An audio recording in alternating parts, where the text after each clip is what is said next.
Welcome to Teachings from the Masters with Daryl Shaun Price. Hi, welcome.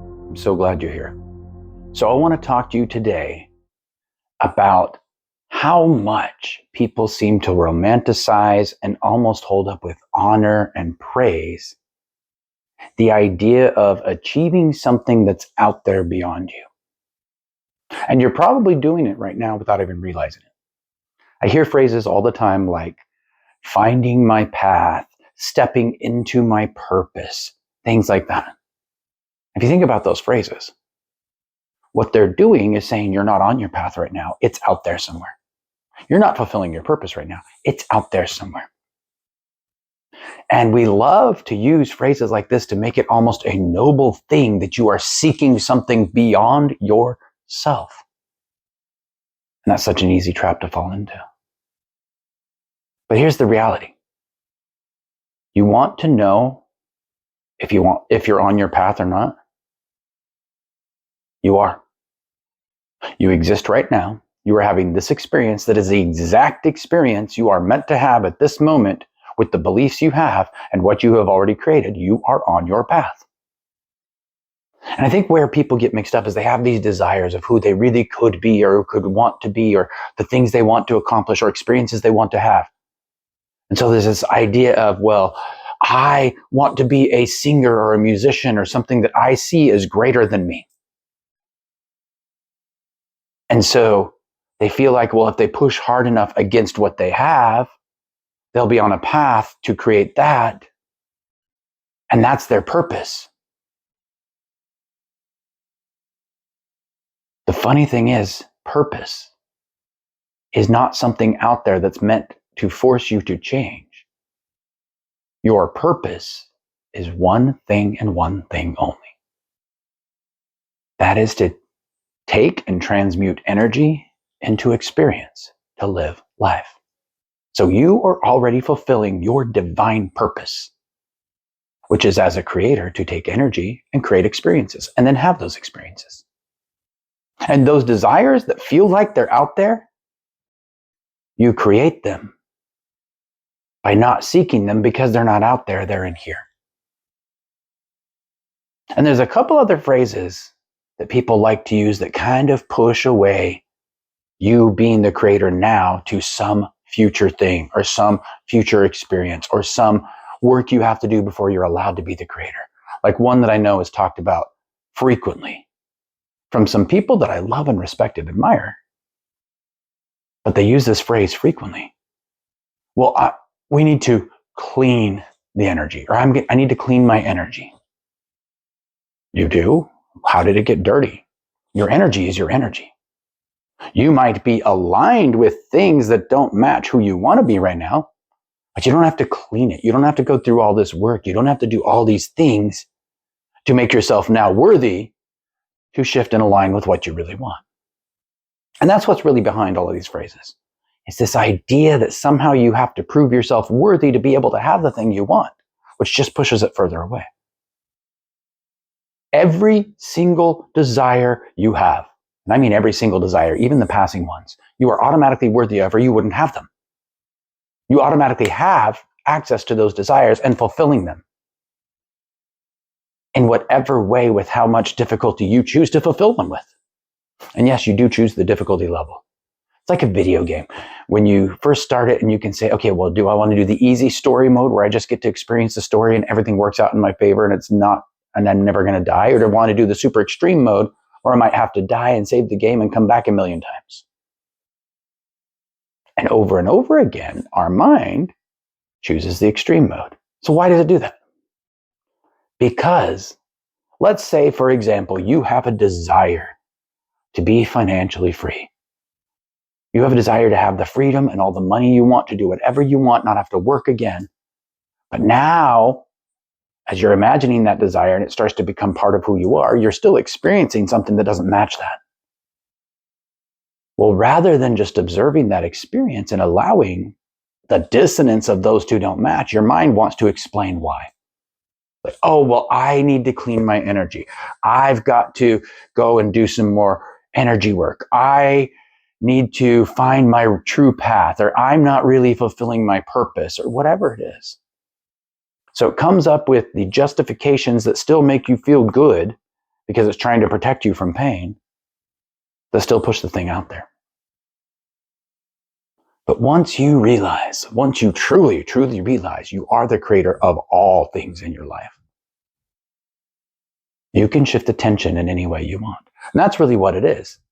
Because there's still so much attention on this while you're trying to build this, your mind is trying to protect you and your ego and your current identity.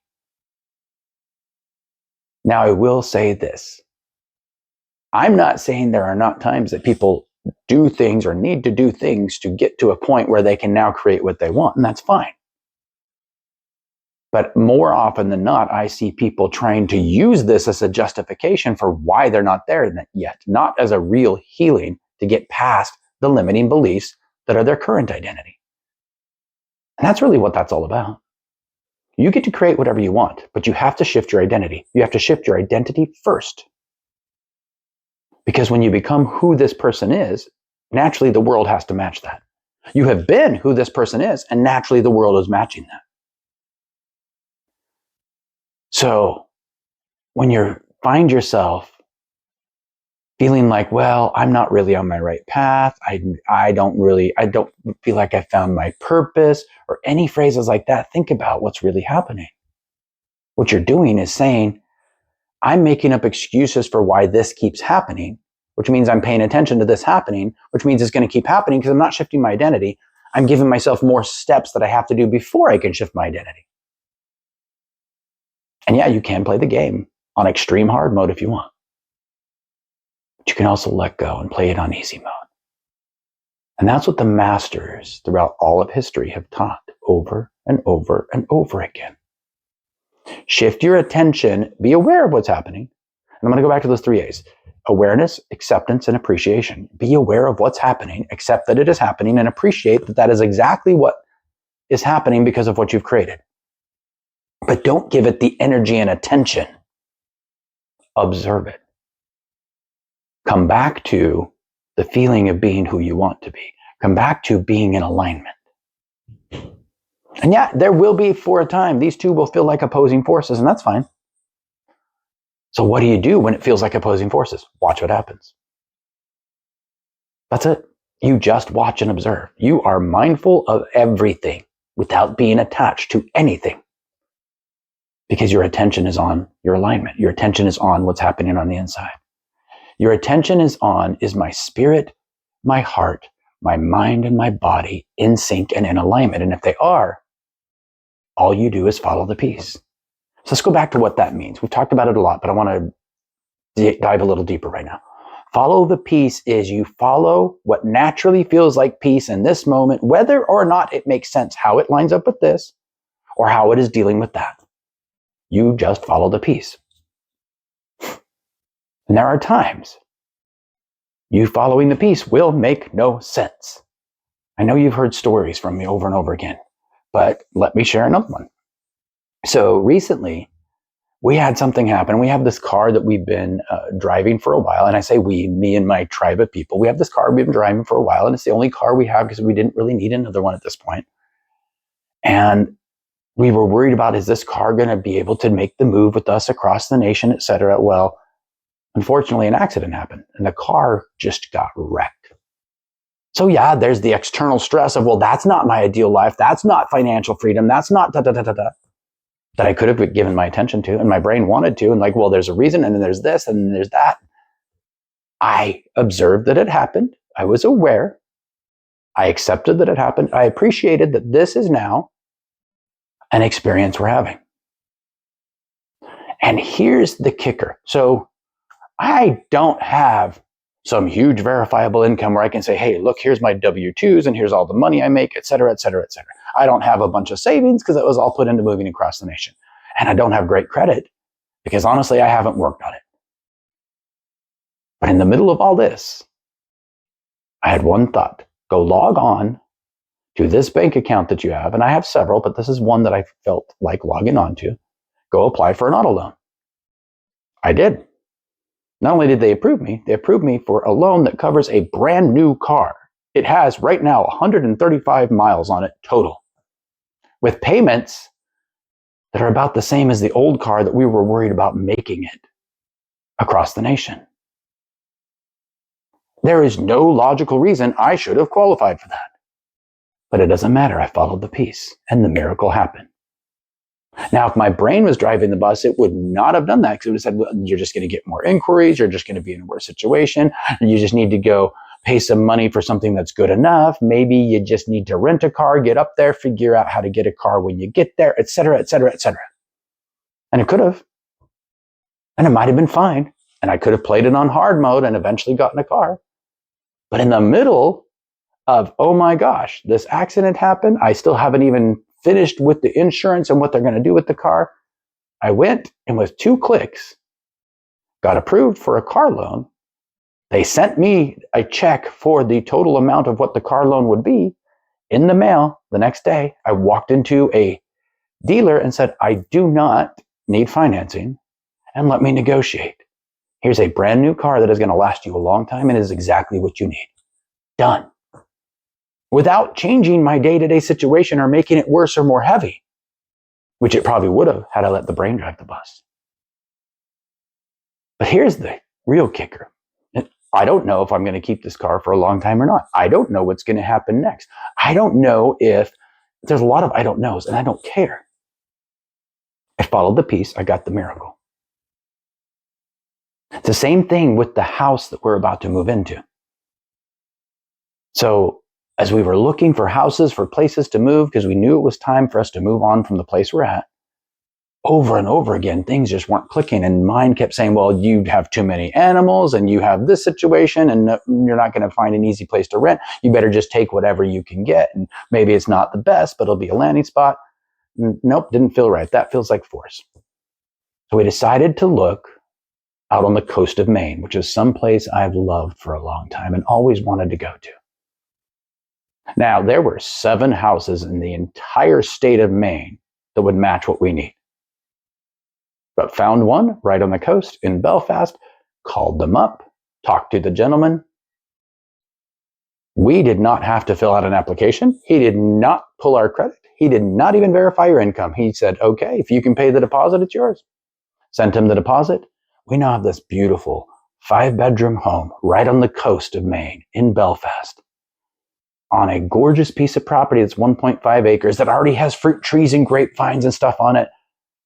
And we have the freedom to do what we want with it. There is no logical reason that could have happened. Nobody would tell you, oh, well, you don't have to worry about pulling a credit report. You don't have to worry about applying. Let's just have a quick conversation. Hey, I like you guys. Here's a home. But it did because we followed the piece. Instead of going on the online and trying to apply it, no, just got on the phone and called him, and it was done that quickly. So let's come back to what we were first talking about. You do not need to find your path. You're on it. You do not need to figure out what your purpose is. You're already fulfilling it. The only thing you need to do is decide of all the desires that keep flowing through that I want to experience. Let me pick one. Let me pick one I really want. I'm going to focus my attention on what it feels like to have that. Oh, well, what about when the world doesn't match? Okay, observe it. I accept these experiences are happening because I created them. I am very aware that they are happening. I appreciate that they're happening because I created them. But let me put my attention over here so I can create those. And then let the world take care of itself. Let the miracles happen because you're following the piece. It feels like peace to do this thing that doesn't make any logical sense. Don't care, do it. Just do it. Let the miracles happen. See, I did a video, and I'm going to link it down here, by the way, for those of you that are watching this full episode on YouTube or on any other podcast platform.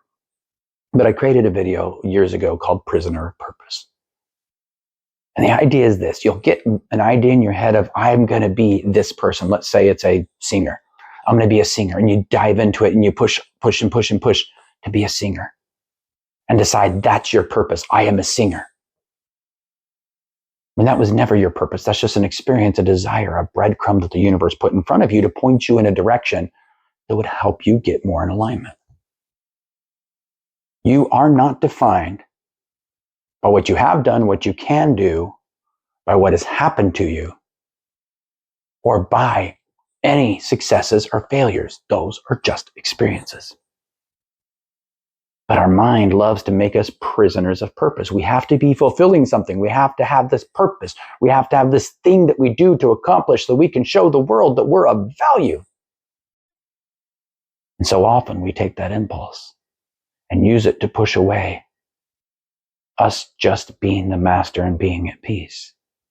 Because, I can't be financially free until this, this, and this. Well, I need to heal. I need to clean my energy. I need to do these things. I need to work on this. I need to go to school. Then I can be financially free. That's not true. I just gave you 2 examples where I got huge financial blessings that have zero logical sense from anything I've done in the real world. And this keeps happening over and over and over again in my life. So you trying to find your path, to find your purpose, to work on yourself before are just justifications for staying where you are. And your mind wants you to stay there because it feels comfortable, because it is used to that.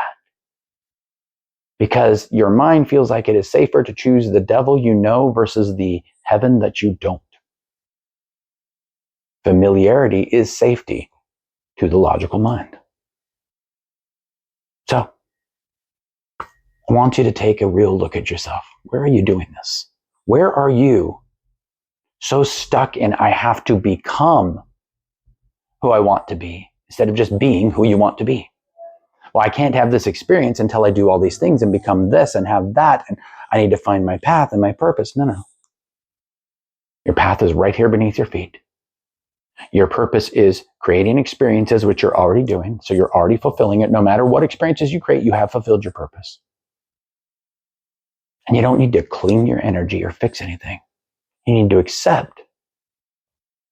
I am aware, accept, and appreciative of this reality I've already created. I am shifting my attention to this one because I want to create that one now. That's really it, guys. And I know this sounds so simplistic. It's not easy, though. I'll tell you, people I've worked with, I've seen this happen, that they'll kind of split as they start to really look at and accept and start to be really vulnerable about, hey, I created this experience. One of the things that they will have a tendency to do if they don't watch themselves and realize where their attention is they'll start to define themselves by the experiences they created.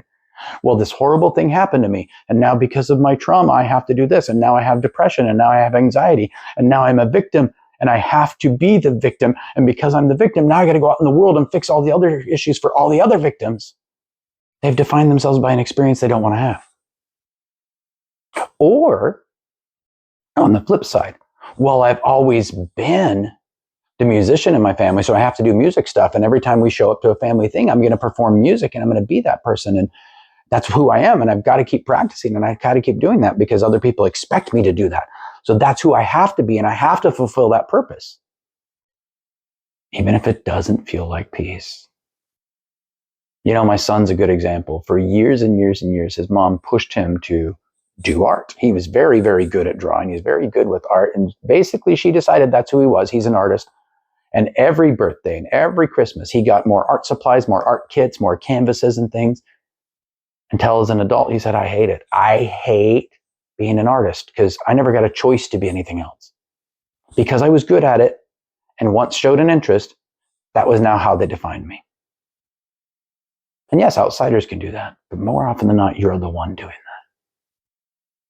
Oh, well, I am really good at this and I've done this successfully, so that's what I have to keep doing. No, it isn't. You are under no obligation to be the same person 10 seconds from now that you are now. And you know, I lived that for years. The first company I ever started was a web design and web development company. And I cannot tell you the number of times I've gotten involved in other companies with zero desire to be on the tech side or build the website or anything. And everybody just kind of looks and expects me to do that. But it wasn't because of them. It's because that's how I define myself. Well, if I have the skills, I have to do it. And obviously it needs to be done. I do not like building websites. So once I let that go and stop defining myself by that thing, I was now open to redefine myself as anything else. Remember, there is nothing greater than the power of you. When you are in alignment, that is internal, that is spirit, heart, mind, body in sync. When you are in alignment, you will naturally create your happiest life because you're not defined by what has happened or is happening. You get to choose what that definition is, and you will manifest miracles. So get out there and follow the peace. I'll talk to you next time.